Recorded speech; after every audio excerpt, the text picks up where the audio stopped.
परिचय। नमस्ते पिताजी।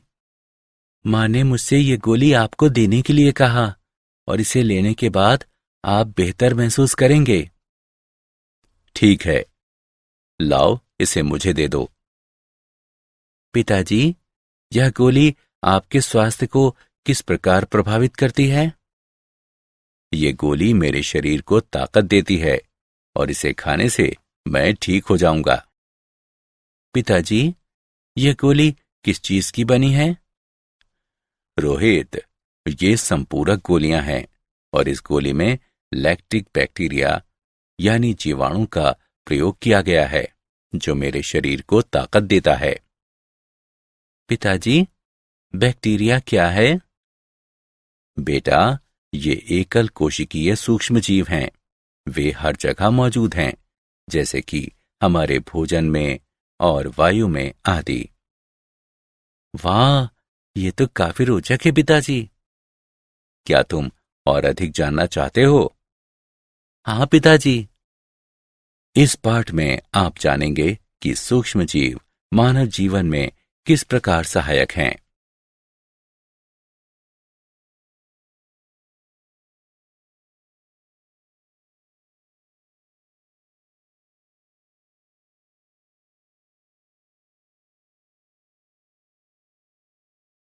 उद्देश्य।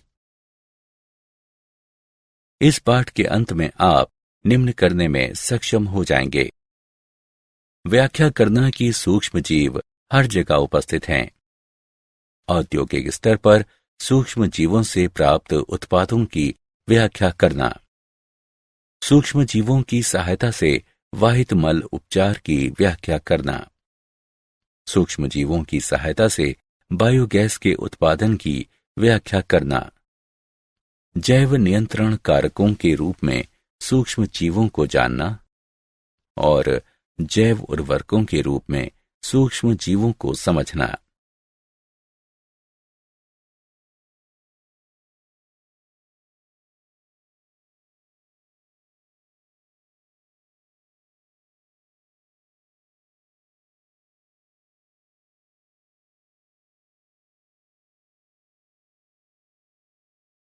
घरेलू उत्पादों में सूक्ष्म जीव। सूक्ष्म जीव बहुत छोटे जीव होते हैं। वे इतने सूक्ष्म होते हैं कि बिना किसी सूक्ष्मदर्शी के दिखाई नहीं देते, जबकि उनकी पृथ्वी पर अधिकता है। वे हर जगह रहते हैं, वायु, मृदा, चट्टान और जल में। ये सूक्ष्म जीव पादपों और जंतुओं के साथ साथ मानव शरीर में भी पाए जाते हैं। कुछ सूक्ष्म जीव मानवों, पादपों और जंतुओं में रोग फैलाते हैं, जबकि कुछ अन्य एक स्वस्थ जीवन के लिए आवश्यक हैं और हम उनके बिना जीवित नहीं रह सकते। अधिकांश सूक्ष्म जीव 4 प्रमुख समूहों में से किसी न किसी एक से संबंधित होते हैं: जीवाणु, विषाणु, कवक या प्रोटोजोआ। कई ऐसे भोज्य पदार्थ हैं जिन्हें सूक्ष्म जीवों द्वारा बनाया जाता है। उदाहरण के लिए, खट्टी गोभी का उत्पादन कटी हुई गोभी के भीतर ल्यूकोनोस्टॉक और लैक्टोबैसिलस स्पीशीज द्वारा किया जाता है। अचार बनाने के लिए खीरों को इन्हीं सूक्ष्म जीवों द्वारा किण्वित किया जाता है।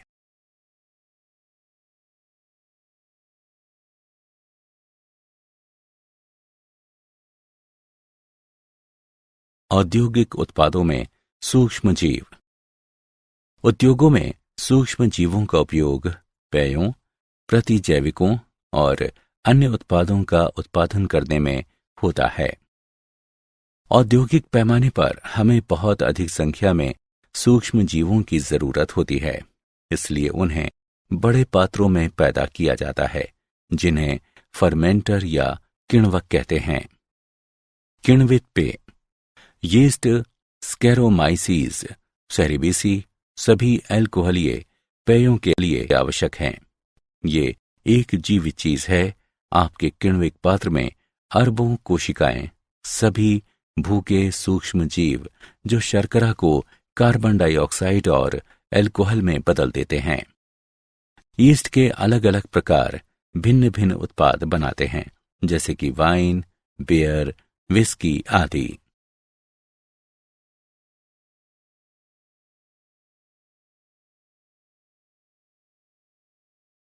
प्रतिजैविक यानी एंटीबायोटिक। पहले प्रतिजैविक पेनिसिलिन की खोज अलेक्जेंडर फ्लेमिंग ने की थी। प्रतिजैविक एक ऐसी दवा है जो जीवाणु को मारती है या इसकी वृद्धि को कम करती है। प्रतिजैविक प्रति सूक्ष्म जीवियों की एक श्रेणी है, एक बड़ा समूह जिसमें प्रति विषाणु, प्रति कवक और प्रति परजीवी दवाएं शामिल हैं। वे परपोषी के लिए अपेक्षाकृत हानि रहित हैं और इसलिए संक्रमण के उपचार हेतु उनका उपयोग किया जा सकता है। पेनिसिलिन की क्रियाविधि। यह एक पदार्थ के उत्पादन को रोककर कार्य करता है जो कोशिका भित्ति पेप्टिडोग्लाइकेन बनाता है। इसका अर्थ है कि कोशिका विभाजित हुए या नई कोशिका भित्ति को विकसित किए बिना ही निरंतर रूप से वृद्धि करेगी, इसलिए भित्ति दुर्बल हो जाएगी और फलस्वरूप टूट जाएगी।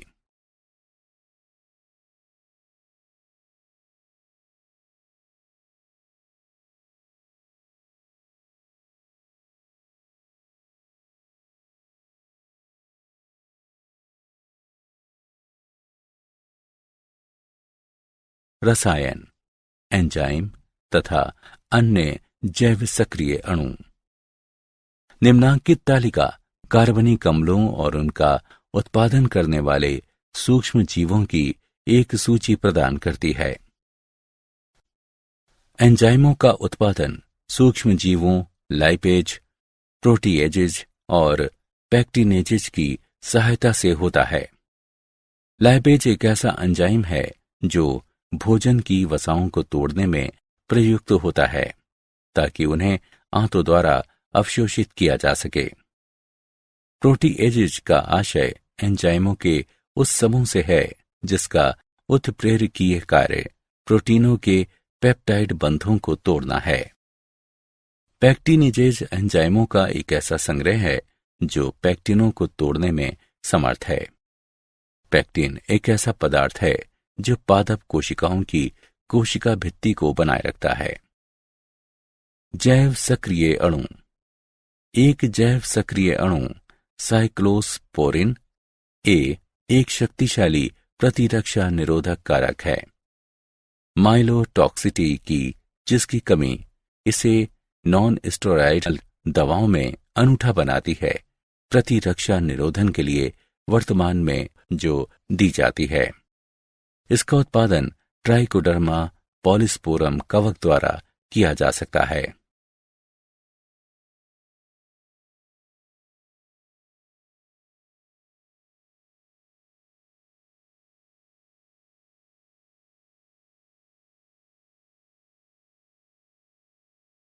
वाहित मल उपचार में सूक्ष्मजीव।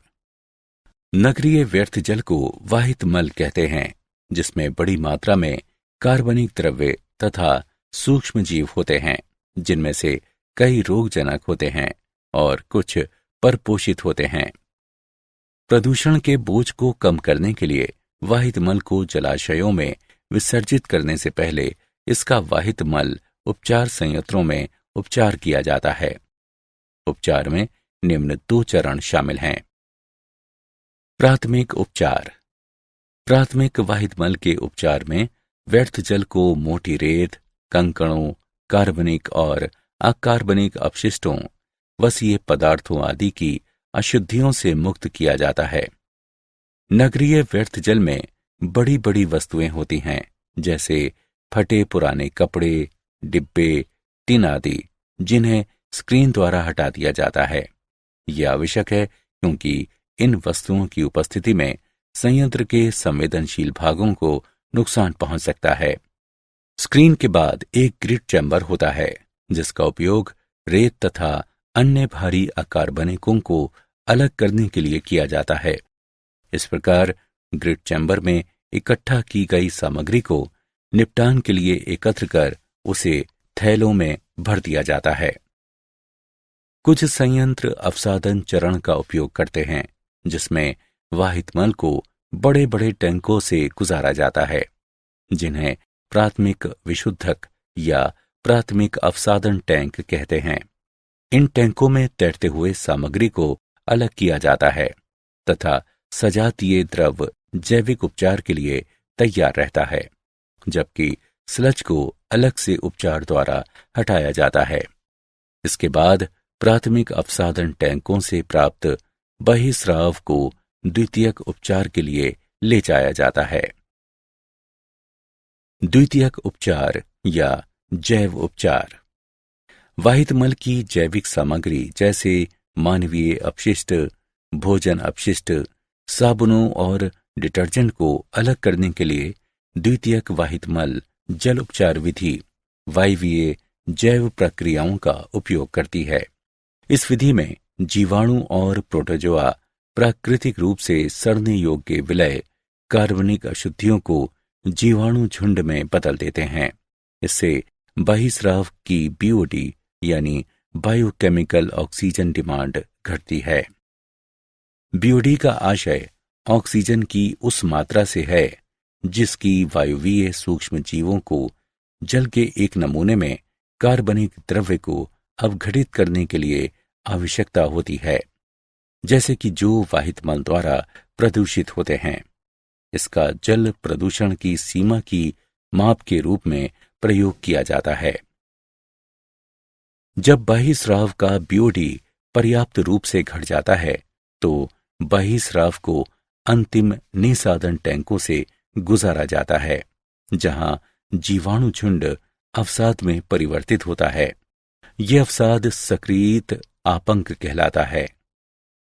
सक्रियित आपंक के छोटे से भाग को फिर से वापस वायवीय टैंक में पंप करते हैं, जो एक निवेश द्रव्य के रूप में कार्य करता है, और अधिकांश भाग का उपयोग बायोगैस के उत्पादन में होता है। पुनः चक्रित जल का उपयोग कृषि कार्यों में किया जाता है।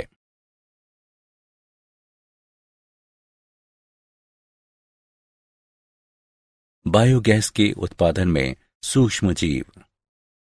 बायोगैस गैसों, जिसमें मुख्यतः मीथेन शामिल है, का एक मिश्रण है, जिसका उत्पादन सूक्ष्म जीवीय गतिविधि द्वारा किया जाता है और जिसका उपयोग ईंधन के रूप में किया जाता है। गोबर बायोगैस का प्रमुख स्रोत है, क्योंकि गोबर में जीवाणुओं की संभावना दूसरों की तुलना में अधिक होती है। मीथेनोबैक्टीरियम। ये वो जीवाणु हैं जो पशुओं के रूमेन यानी उदर के एक भाग में पाए जाते हैं। रूमेन गाय के पाचन तंत्र का सबसे महत्वपूर्ण भाग है, क्योंकि मीथेनोबैक्टीरियम इसे दूसरे पशुओं से अलग करता है। हम मीथेनोबैक्टीरियम की उपस्थिति के कारण बायोगैस निर्माण में पशुओं के मल का प्रयोग करते हैं। मीथेनोबैक्टीरियम मीथेन गैस का निर्माण करते हैं, जो अत्यधिक ज्वलनशील होती है। ग्रामीण क्षेत्रों में हम बायोगैस संयंत्र देख सकते हैं। ये जीवाणु बायो अपशिष्ट को उपयोगी खाद में भी बदल सकता है। बायोगैस संयंत्र। बायोगैस संयंत्र एक ईंट और सीमेंट की अवसंरचना होती है, जिसमें निम्न 5 भाग होते हैं: मिश्रण टैंक, निवेश कक्ष, डाइजेस्टर, निर्गत कक्ष और ओवरफ्लो टैंक। क्रियाविधि। जैव द्रव्य के विविध रूपों को जल की बराबर मात्रा के साथ मिश्रण टैंक में मिलाया जाता है। ये कर्दम का निर्माण करता है। कर्दम को निवेश कक्ष के माध्यम से डाइजेस्टर में भरा जाता है। जब डाइजेस्टर आंशिक रूप से कर्दम द्वारा भर जाता है तो कर्दम को भरना रोककर संयंत्र को लगभग 2 माह के लिए अप्रयुक्त छोड़ दिया जाता है। इन 2 माह के दौरान कर्दम में उपस्थित अवायवीय जीवाणु जल की उपस्थिति में जैव द्रव्य को अपघटित या किण्वित करते हैं। अवायवीय किण्वन के फलस्वरूप बायोगैस का निर्माण होता है, जो डाइजेस्टर के गुंबद में एकत्र होने लगती है। जब अत्यधिक बायोगैस जमा हो जाती है तो बायोगैस बलों द्वारा आरोपित दाब से प्रयुक्त कर्दम निर्गत कक्ष में चली जाती है। निर्गत कक्ष से प्रयुक्त कर्दम ओवरफ्लो टैंक में पहुंचती है। प्रयुक्त कर्दम को मानवीय तरीके से ओवरफ्लो टैंक से निकाल लिया जाता है और इसका उपयोग पादपों के लिए खाद के रूप में किया जाता है। जब भी बायोगैस की आपूर्ति की जरूरत होती है, पाइपलाइनों के एक सिस्टम से जुड़े गैस वाल्व को खोल दिया जाता है। जैव नियंत्रण कारक के रूप में सूक्ष्म जीव। जैव नियंत्रण पीड़क जीवों की संख्या को विनियमित करने के लिए एक जीव का सोद्देश्य उपयोग है। पीड़क तथा रोगों का जैव नियंत्रण विभिन्न परभक्षी कीटों या कणों या परजीवी पर्रों या सूत्रकृमियों के उपयोग द्वारा किया जा सकता है, जो पीड़क को घातक जीवाणु वाली बीमारियों से संक्रमित कर देते हैं। ये खाने योग्य तथा सजावटी पादपों दोनों के लिए पीड़क नियंत्रण की एक सुरक्षित विधि है, जो सही दशाओं में उत्कृष्ट परिणाम दे सकती है। उदाहरण के लिए, बैसिलस थोरिनजिएंसिस एक ऐसा जीवाणु है जिसके बीजाणु कुछ कीटा लार्वा के लिए जहरीले होते हैं और उन्हें मार देते हैं, लेकिन अन्य कीटों के लिए हानि रहित हैं। पादप रोगों का उपचार या नियंत्रण के लिए एक अन्य जैव नियंत्रण विकसित किया जा रहा है, जो कवक ट्राइकोडर्मा है, जो मृदा तथा मूल पारिस्थितिक तंत्र में मुक्त जीवित होता है और कई पादप रोगों के विरुद्ध प्रभावी है।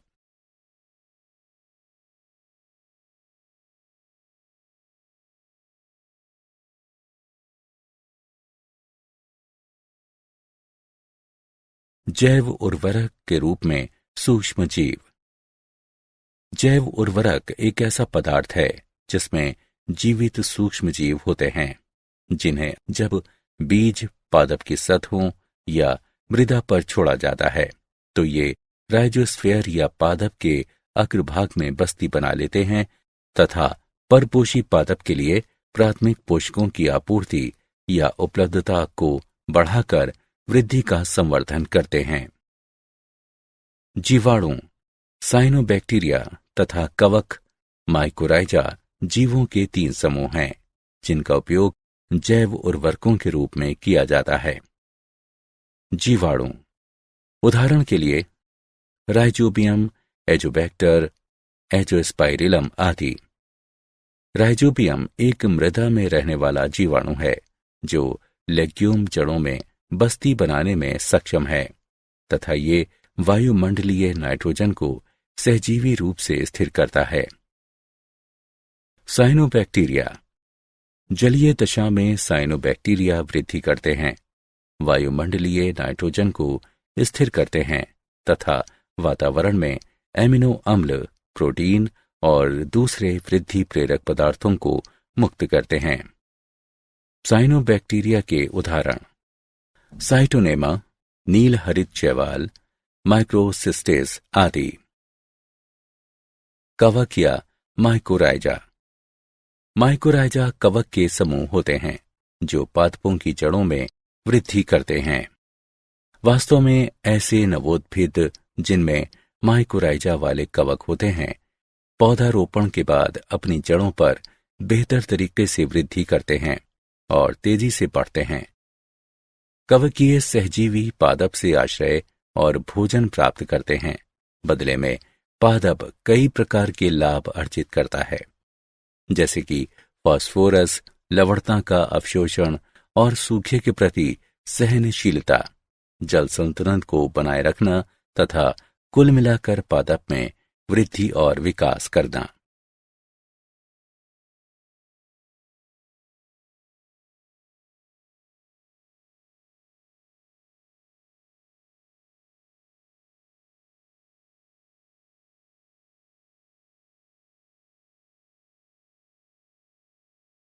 क्या आप जानते हैं, अनुसंधानकर्ताओं ने मुहासों से छुटकारा दिलाने के लिए एक स्किन वायरस तैयार किया है।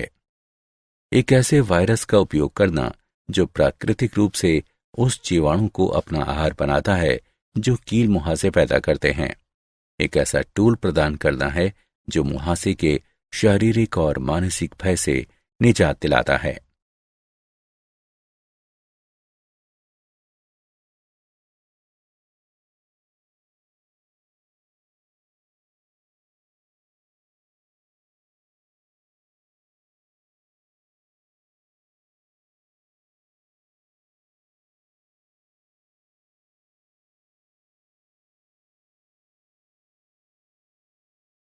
सारांश। आइए हमने जो कुछ सीखा है उसे संक्षेप में दोहराएं। सूक्ष्म जीव बहुत ही छोटे जीव होते हैं। वे इतने सूक्ष्म जीव होते हैं कि बिना किसी सूक्ष्मदर्शी के दिखाई नहीं देते, जबकि उनकी पृथ्वी पर अधिकता है। वे हर जगह रहते हैं, वायु, मृदा, चट्टान और जल में। अधिकांश सूक्ष्म जीव 4 प्रमुख समूहों में से किसी न किसी एक से संबंधित होते हैं: जीवाणु, विषाणु, कवक या प्रोटोजोआ। उद्योगों में सूक्ष्म जीवों का उपयोग पेयों, प्रतिजैविकों और अन्य उत्पादों का उत्पादन करने में होता है। पहले प्रतिजैविक पेनिसिलिन की खोज अलेक्जेंडर फ्लेमिंग ने की थी। एंजाइमों का उत्पादन सूक्ष्म जीवों, लाइपेज, प्रोटीएजेज और पेक्टिनेजेज की सहायता से होता है।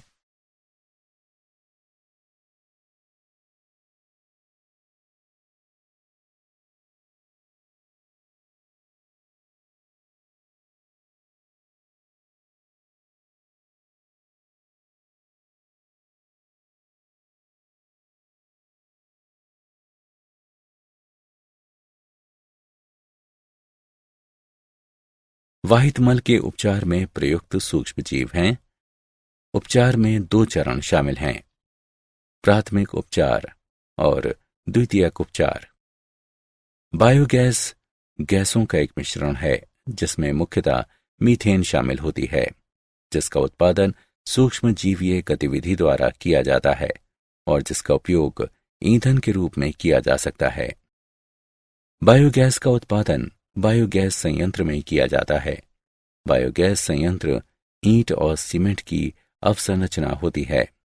इसमें निम्न 5 भाग होते हैं: मिश्रण टैंक, निवेश कक्ष, डाइजेस्टर, निर्गत कक्ष और ओवरफ्लो टैंक।